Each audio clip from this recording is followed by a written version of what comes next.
पहिला त निस्किने थियो त हिँडिने डुल्डिने त्यहाँ तलतिर कहिले राति पनि खोज्न जानुपर्ने राति खोजेर ल्याउँथ्यौँ कहिले गएर एक ठाउँमा बस्यो भने उठ्नै नजान्ने घर फर्किने नजान्ने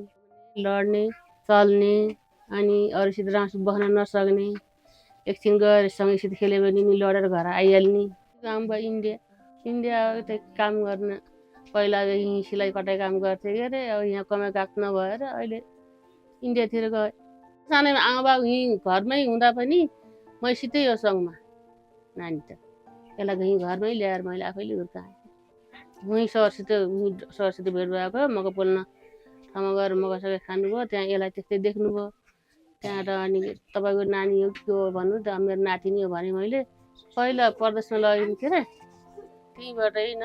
काठ बनाएर यसको यो भत्ता काठ बनाएको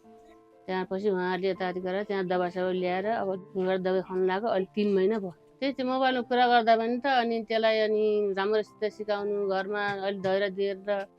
काम अडाउनु होला अनि लसुन फल्स्याउने प्याज काट्न सिकाउनु कपडा धुन सिकाउनु अनि जे आफूले गर्नुहुन्छ त्यसलाई प्यार गर्न सिक्नु सिकाउनु अनि भनेर भन्नु डक्टरले त्यहाँ मैले नि अहिलेसम्म त्यही नै गरिरहेको छु गर्नलाई त मलाई त राम्रै लाग्यो उहाँहरूले राम्रो सिकाउनु भएको थियो अब आफूले नजानेको कुरा पनि के अब त्यसलाई हामीले बुद्धि पुऱ्याउन नसकेको कुरा नि बुद्धि दिनुभयो राम्रोसित सिकाउनु भयो जे डक्टरले सल्लाह दिनुभयो त्यही गरिरहेको छु मैले आजसम्म यहाँ चाहिँ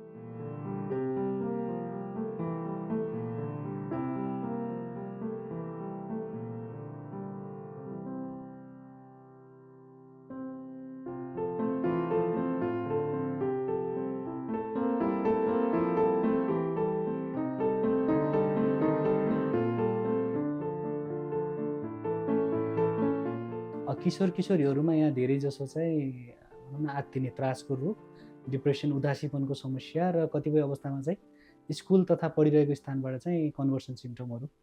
अलि स्टिग्मा र डिस्क्रिमिनेसनको पार्ट भएको हुनाले धेरै जसो बालबालिका किशोर किशोरीहरूलाई समस्या भए पनि उनीहरूले त्यो समस्या किन भइरहेछ भन्ने एक त भनौँ न बिरामी स्वयंले पनि थाहा नहुने र सँगसँगै गार्जियन अभिभावक इभन